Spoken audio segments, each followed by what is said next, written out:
When you use it, you will see. And I see.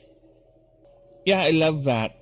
Those things, those type of rewards are amazing. This is why I love exploration in games, especially like this, where it really rewards you from exploring and interacting with the world. It like this one gives you a permanent buff, which I like. It's amazing. Please give me more options like that. What was the last open world game I played? Pokemon Scarlet was the last one I played. I can't stream that because that's through a emulator. So no, Nintendo will banhammer me. Will hunt me to the ends of the earth if I ever do stream that. So no. That's an open world where you do explore a lot and there's little random rewards every little bit. It's not as intricate as this one, but at least it rewards your exploration like that. There's what else? There's a game I played where exploration doesn't really mean anything. I forgot which one was that. It's another shooter, I believe. No, Rogue Trader is an amazing one too, but it's more linear in terms of its level design. Everything's fixed in terms of what you're gonna get. If you're same with this one, but it doesn't have much freedom as this one. Much more, it's set, and the levels are not as expansive. It's a good one too. I might stream that if I ever do want to.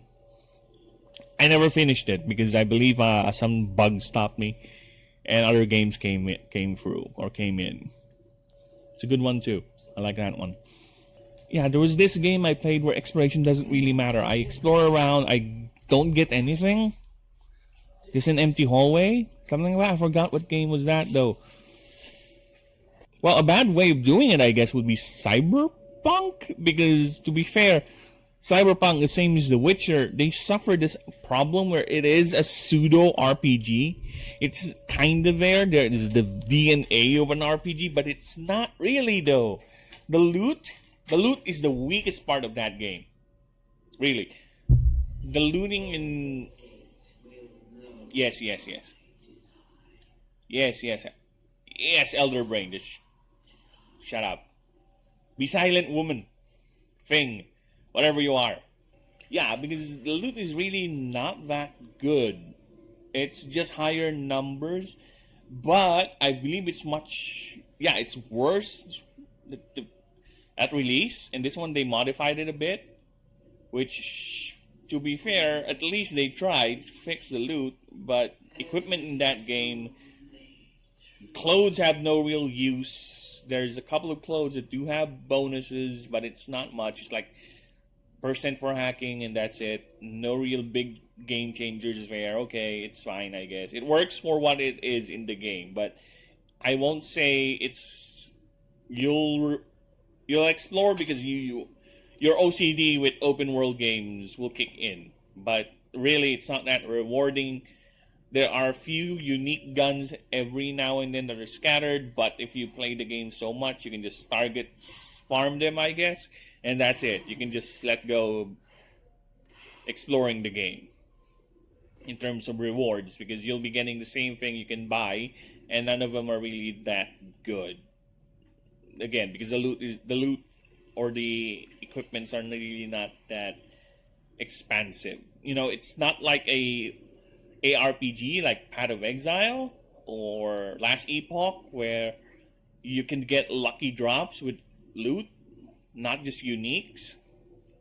You can get amazing rolls with the loot drops. And a game like that, where there's there's not enough stats with the weapons, and because of course there's this gun. This particular model of gun fires fast, but there's little variation to it. And there's little difference other than either shoot faster or shoot harder. Well, this one tracks bullets because this is the manufacturer does that. But again, you can only do so much.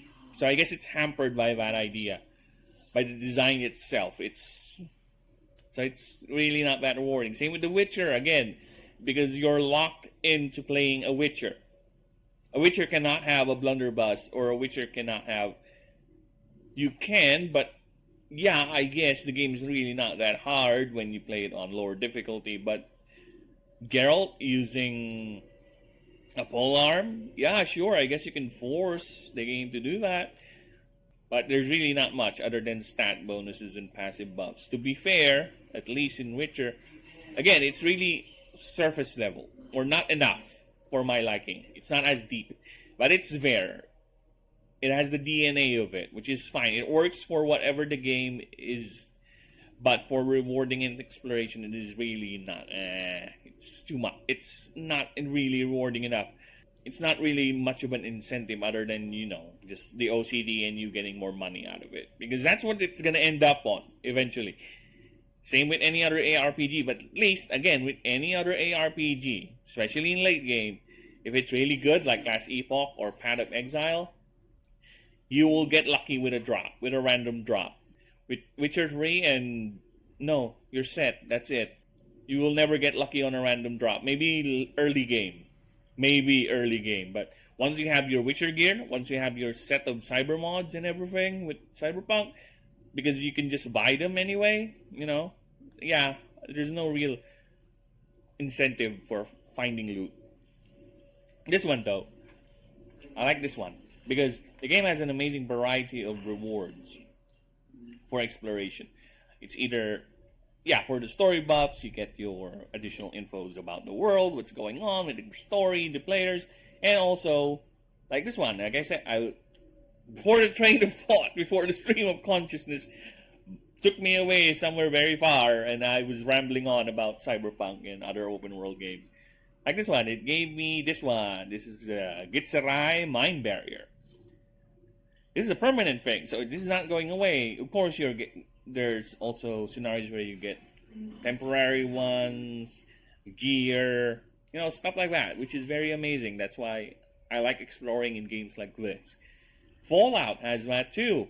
New Vegas, Fallout 4 not so much because the way they made the loot, everything is random. So I'm gonna go ramble on about Fallout 4. As much as I have played Fallout 4 a lot, that's the type of game that I only play because I like the pew pew and the mods. But story-wise, no. Looting in that game is really not that rewarding. In a sense, the uniques are not that really good, and most of the loot there is gonna eventually not replace your gear because they're just gonna be for crafting materials and caps for selling. Yeah. So it's not like Fallout New Vegas, which is the better of the game, and that's why Bethesda is so bitter about that they have to destroy the New Vegas lore with their new series. Whatever. I'm not gonna watch that because as much as I want to judge a piece of media on its own merit, me being the lore guy, especially with New Vegas, I can't. Unless it's my job to watch it, I'll watch it and review it and judge it on its own merit. But even that, from the people I usually watch or listen to when it comes to reviews with media, it does not even stand on its own. More power to you if you like it. The pew pew and the action and the goofiness, which, mind you, Fallout 4, even though you say it's goofy, it's really not. They're trying to make a serious story in a serious world. They just have sprinkling of goofiness there with the design of the retro future thing and the Fallout boy and certain ideas, but it's really a serious game. They're just hiding it under the veneer, a little sprinkling of goofiness. So no, Fallout is not really goofy. Sorry, getting a little bit triggered there. See, this is how most of the stream is gonna be, isn't it? Me rambling about certain things, which is fine. Like I said, this is the nature of it. This is gonna be it. This is what I want to do. This is what I like. I talk a lot. Talking is my thing. I just need to organize my thoughts, maybe, because what was the point I was trying to make? I already went so far with that one. Oh my god. Oh yeah, exploration, looting. So yeah, this one is good. I like the looting system in this one, and the way it rewards you with exploration. So yeah, Gortash is an edgy boy.